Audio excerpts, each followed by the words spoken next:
What's up guys, my name is Tom, welcome back to another video. Here back to my F1 2020 My Team Career Mode episode 5, and today we're here ready to a new track, the Zandvoort circuit for the Dutch Grand Prix. If you haven't watched the previous episode, Chinese Grand Prix, I highly recommend go check it out. It was a neck of an episode, but we have a lot of free time and a press interview with Will Buxton before hitting the track. So first I'm going to invest in some things, starting with the vehicle PR filming. That's going to give us a little bit of money. It's just 10k I believe, and we're going to invest as well in the aero department focus, because I think it's a thing that we're struggling at the moment. We have one upgrade to fix for the engine. The button we're going to do just now is going to be ready, I believe, for the Spanish Grand Prix, and we're going to invest in another. Invest a little bit more in the aero, starting with the front wing, because I always feel a little bit of understeer in this car, so I decided to give priority to the front wing, and this can stop us to get understeer. But there he is. We're skipping for the time, and we have now the press interview with Will Buxton. But before jumping into that, Carl is saying us that now we can choose another sponsor, because we are in level 6 in terms of our team acclaim, and we have several options. We already chose one, but it's time to choose another one and give us a little bit of more money. And I decided to go with this one that is completely race with no DNFs within the season. So I think the cash that we're going to receive is pretty decent, considering that we just have to cross a line with both two cars. Okay, so now without further ado, it's time for the interview with Will Buxton. Well, it's great to be back at your headquarters, and I've got to say, an awful lot's changed since we were last here. Let's dive in with some questions. Would it be safe to say that in terms of team orders, your career comes first in your team? Oh dear, that is a very cheeky question, but I was very tempted to answer the below option. It's my team, so my rules. But I think that was a little bit too cheeky, and I decided to go with the right side option. We've got to consider what's best for the Drivers' Championship, and at the moment my chances are better, and we can clearly see that my pace is way better than Luke at the moment. What are your predictions for your team going into this season? Here there had to be a little bit ambitious in the answer. I'm not going to be the right one, because we're definitely not on the top 3, and I decided to go with we should be a solid midfield team, and I'm hoping for more plenty points, and maybe the Chinese Grand Prix is a sign of good things to come. Let's talk about your new second driver. How are they settling in? Here I decided to be a little bit nice to Luca, and I decided to go with the right hand drive option. Once again, we had a car, but now we have a driver who can really push it, which is not really true at the moment. He's not showing the results, but once we're starting to train a little bit more, I think he's going to have the pace for, who knows, maybe score points in this season. You've been struggling to get points this season. What are the key areas of improvement you need to make to the team? This question was really hard to answer, because I really wanted to go with the right hand side option, but we can't, because I didn't book this perk to the interviews. I think I'm going to buy in the next episode, so I decided to go with the below option, which it wasn't very nice for Luca. And the other one was complaining about the power unit, and at the moment I'm really happy with the Renault power. Your second driver seems to be getting much more comfortable with their car. Have you been focusing on their development? And here we're going to be a little bit of sportsmanship. Investing on our stuff is so important in this sport, which is really true. You have to be in a team in this sport. It's been wonderful to spend some time with you. Best of luck out on track. With the interview done and dusted, we have still some days until we hit the track, and we have both upgrades ready for this Dutch Grand Prix. So hopefully things can be really good, maybe not good as the Chinese Grand Prix, because we are way off at the moment from the midfield, but maybe it can be a happy day. I've been doing the practice programs, and the things have been pretty decent, to say the least. Haas pulled away of us a little bit, but they brought more upgrades than us, so that's a bit worrying, because at this stage we're not making some gains on Haas, but hopefully over the course of the next episodes we already have one upgrade for the chassis department. Now with these department upgrades, I think we can do a better job, and maybe we can overtake Haas in the next couple of episodes. It's going to be just a matter of time to see if we're going to overtake them or not. But we're doing the practice program, so everything is going so well for us. I'm going with 102 difficulty with the setup, obviously.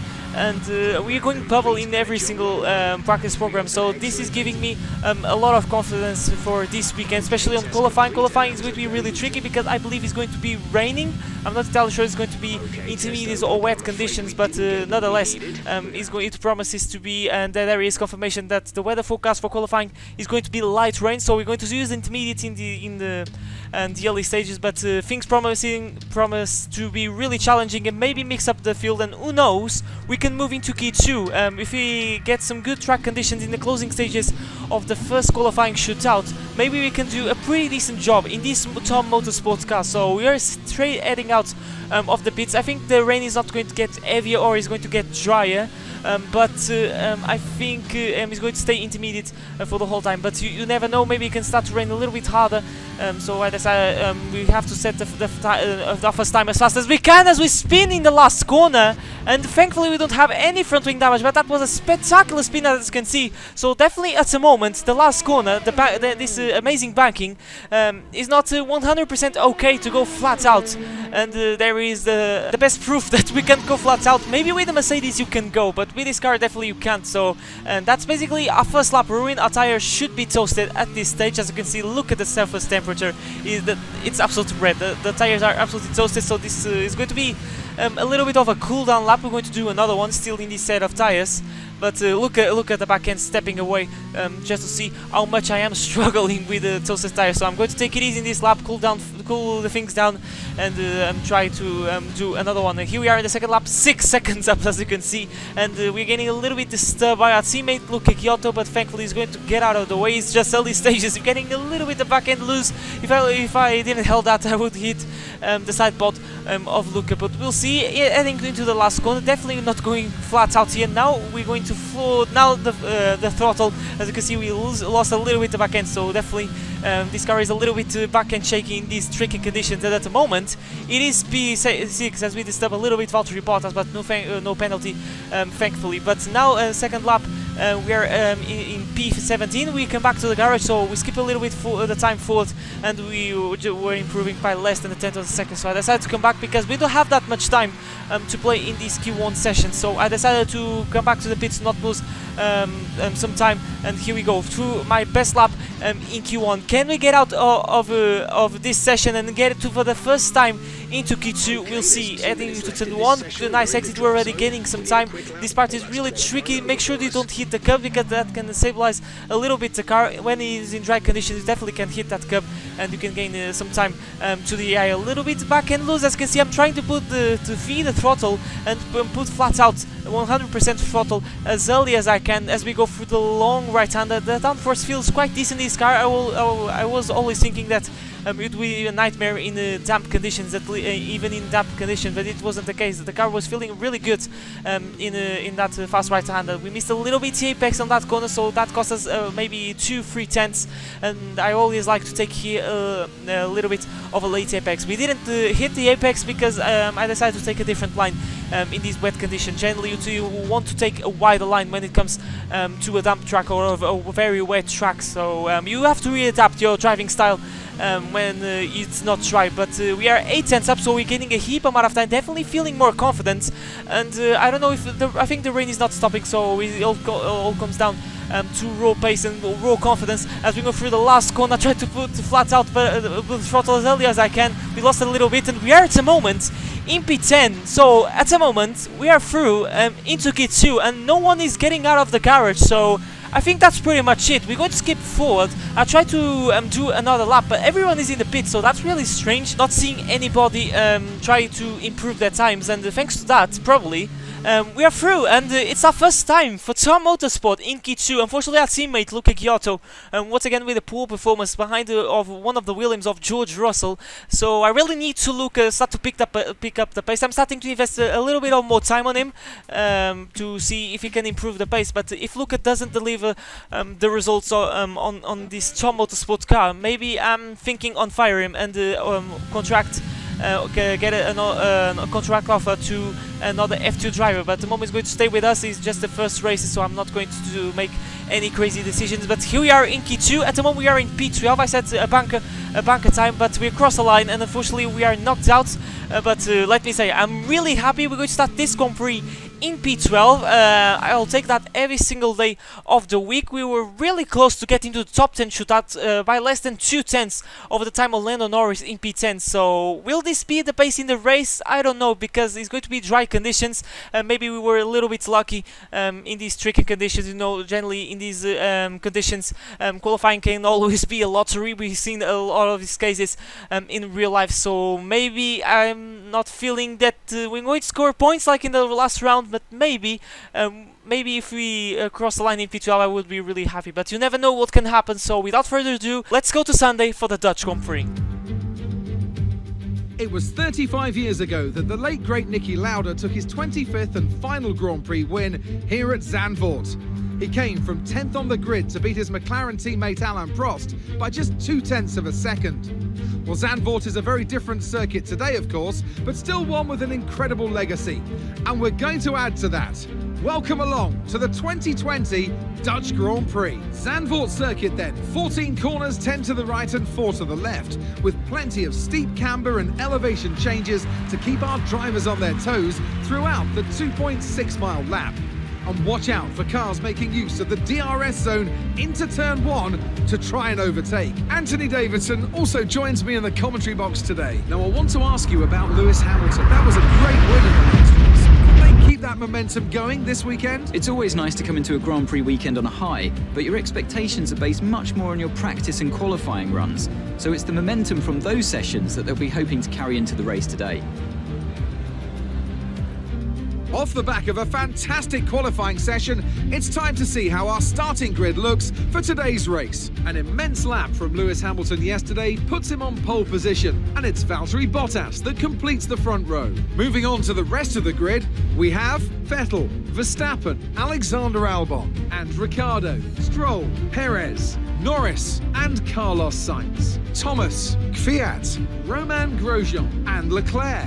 They'll be starting further back after an earlier grid penalty. Gasly, Giovinazzi, Esteban Ocon and George Russell. Giotto, Latifi, Raikkonen and Kevin Magnussen fills the last spot on the grid.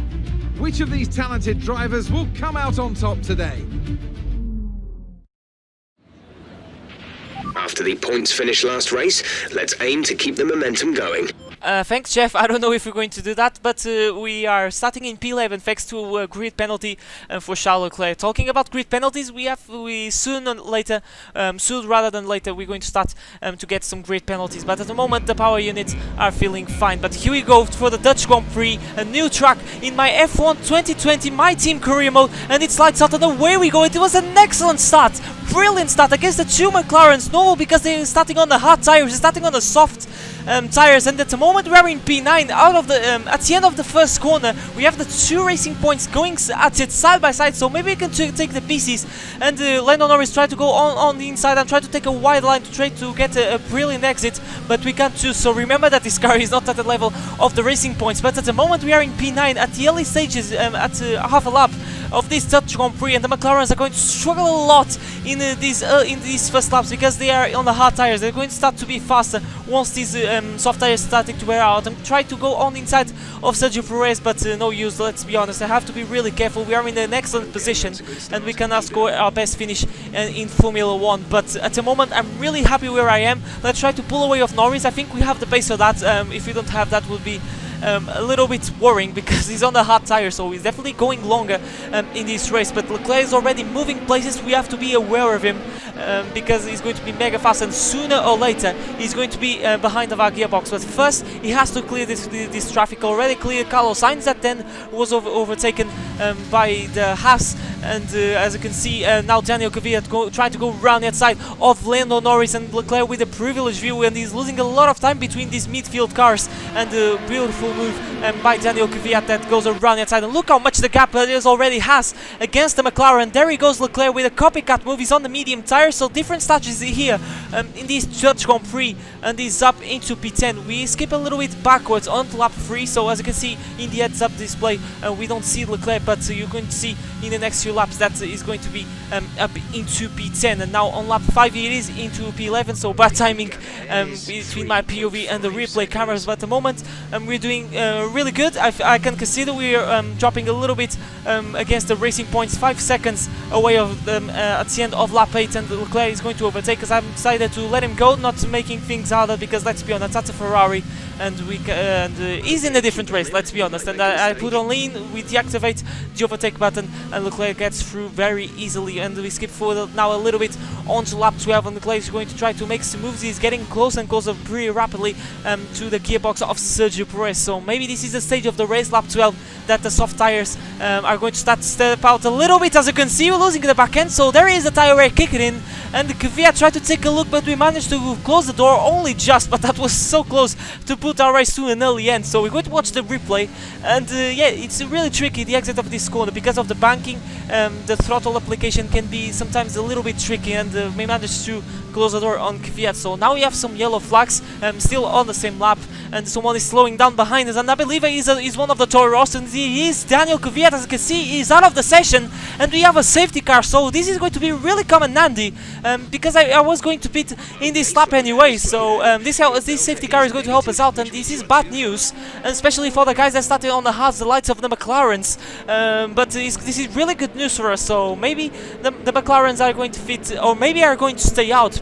They are most likely to stay out in the hard tires and switch later on in the race, but some guys are making their stops, including the Renaults, and basically everyone that started on the soft compound of tires is going to do the same, and we're going to test a brand new set of hard tires, if I'm not wrong, and we're going to cross the line on that compound. But as you can see, the 2 Racing Points, we can see some double stacks, if I am not wrong, the Toro Rosso of Gasly as well, and Luca is going to the pits as well, but he's not going to get held up because we're really far. One of the Alfa Romeos of Raikkonen, as you can see in the replay camera, getting held up a little bit, but I think it's rather you rather get held up than making a pit stop, because basically pitting under the safety car, if you're not familiar with the rules and strategies, basically pit under the safety car is absolutely worth it. Another Williams, it is Nicholas Latifi getting a double stack, and this is going to cost him a little bit. I think he was in last place anyway, so it doesn't matter that much, but everyone is going to be packed, and ahead of us we have in the lead Valtteri Bottas in the soft tires, so he decided to stay out, and I think that's a no-brainer, because he's going to pit in a space of 2 or 4 laps, because these soft tires are absolutely destroyed. So at the moment he's in the lead, but doesn't matter, he's going to drop a lot of positions, he's going to be in last place, but we restarted the race. As you can see, Norris overtook us, so unfortunately I didn't have I forgot to put on the overtake, but I think it was around the outside, so apologies for that, and we're going to press on. At the moment we are at the points, but we're going to be promoted to the top 10, because the likes of Valtteri Bottas and Alexander Albon that are on the soft tire are going sooner or later to pit, as well for Lando Norris, that is with the soft tire, so he switched to the hards in a space of 12 laps and fit the softs. That is a no-brainer. That is a Ferrari strategy. But no, it was strategy from McLaren. Really weird to see these weird strategy calls from the AI. So maybe this makes part of the game. We've seen some mistakes from the AI from this year's game.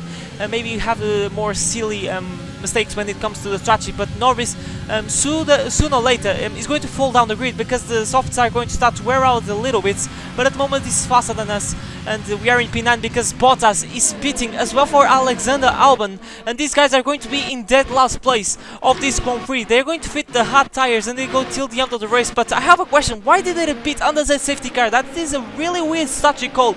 And there he is, Bottas ahead of Albon, and yeah, they are going to be in last place. Now Bottas already, this is a few laps later, going round outside of one of the Williams cars. I believe it is Latifi, yes it is, and is up into P20 if I am not wrong, but into P19 because Kvyat is out of the race, but basically the race is ruined. We have 17 laps to go, and I don't think that they're going to score any points in this race, but we're trying to chase down Lando Norris. Is starting to gain some time thanks to a train that is led by one of the Racing Points. It is Lance Stroll, and Leclerc can find a way to overtake the Racing Point. We have another Renault, but he's a little bit further ahead of Lance Stroll, but this is a thing in this game. You can really lose a lot of time with the car behind, because now the DCR is so much powerful, it's more realistic, and you can see that even Leclerc in a much superior Ferrari, because the performances are not 100% accurate at the moment. Sooner or later we're going to get a patch where the Racing Point probably is going to be faster than the Ferrari, but as you can see, in a much superior car, Leclerc can't overtake Lance Stroll at the moment. Let's see, we have it already in the DRS window, but we can't find a way to catch Norris, because this is a situation that everyone is in their slipstream, so it's the same thing that none of us will have DRS. The only advantage that someone is getting for the DRS is the car that is behind, and the car ahead doesn't have the DRS. So it's a very weird situation. We see this many times, especially in the feeder series, the likes of Formula 2 and Formula 3, and we're starting to gain a little bit on Norris, but he's going to pit, and basically this is the last nail on the coffin when it comes to his race, because he's going to be probably dead last in this Dutch Grand Prix and not promote us into P8. So definitely we're doing a great job at the moment. We are using we use the safety car to absolute perfection, and we are once again in the points, so things are really looking good for us. We just needed a good start, some broad strategy calls from the Mercedes, the Red Bulls, and now the McLaren of Lando Norris, and bang, we are in the points of this Dutch Grand Prix. And maybe it can be P7, because I think Jeff told me on the radio that Perez has some issues going purple on the last sector, so that was pretty impressive to see, considering that the car we are. But look how close we're getting to Perez, so definitely struggling at the moment, and maybe I have some mechanical issue, because I remember Jeff told me something negative about Sergio Perez, so maybe we can have a chance of finishing ahead of at least one of the Racing Points. Leclerc can find a way to overtake Stroll, and maybe we can catch Leclerc. I don't know, maybe I'm being a little bit too ambitious, but first we're going to focus on Sergio Perez. Not a good exit for the last corner for the Mexican, getting slipstream, ERS, we're running out a little bit of ERS, and we're going to try to go round inside, going a little bit deep and catching some tire marbles. That is going to result a little bit of understeer, but most importantly, we are in the into P7 of this Dutch Grand Prix in this Tom Motorsport car. After a great qualifying, after some points score, after scoring our first point in the last episode of Chinese Grand Prix, we are about to do something better, but we have some laps to go,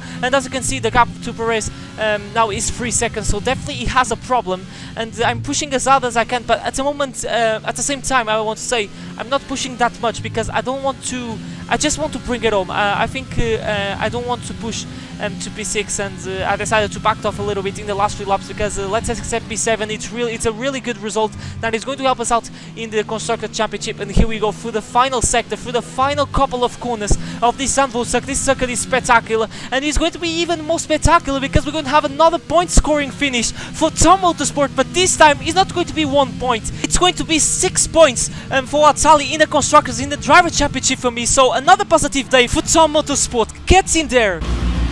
Okay, pick up rubber and bring it home.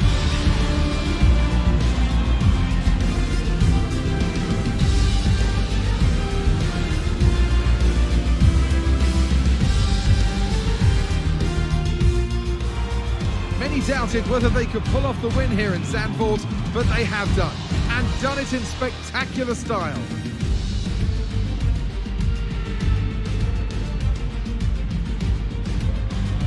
Tell me, Ant, how did they manage to achieve this win? Well, they played the safety car to absolute perfection. There are so many factors to worry about once the race is neutralised. I mean, do you pit for fresh rubber? Do you have the space behind you? How much fuel can you save? If you answer all of those questions correctly, you'll have a good chance. And that's exactly what happened today. And I can see the drivers starting to approach the podium for the victory celebrations. A real team victory today. Everybody played their part.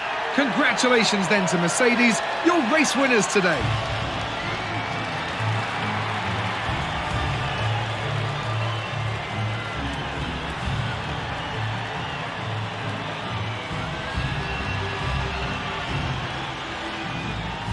What a race weekend it has been. After going into Q2 for the first time, and after scoring points in the last race, here we are with 6 points to a championship tally. and I'll take that every single day of the week. Make sure to smash the like button, guys. It really helps me out. And unfortunately, Luca couldn't make any progress, and they finished. I had both McLaren, so 0 points for them. It's going to be an awful weekend when it comes to the Constructors' Championship, as well for Mercedes and Red Bull. Maybe going to do some points to Ferrari, despite the race winner being Lewis Hamilton. But there he is, Hamilton still in the lead of the championship. Stretched a lot over Valtteri Bottas. We are in P12 in the driver's standing, so who knows, maybe this is a good sign of things to come. And we are in 7th place in the Constructors, ahead of Alfa Romeo and Alfa Tauri. So I don't know what to feel at this moment, overtaking 2 teams in the Constructors in space of a race. Maybe this is a good sign of things to come, but we have a long way to go in this My Team career mode. But guys, that has been episode 5 on my F1 2020 My Team career mode. I hope you guys enjoyed. Make sure to smash like, scratch, and if you see plenty more Formula 1 2020 content. Really motivates me to make more. If you could that, I would be very thankful. And things are really going in our way today, it seems. And the next episode is going to be the Spanish Grand Prix. But for now, it's time to say goodbye. My name is Tom, and I'll see you guys for a brand new video next time.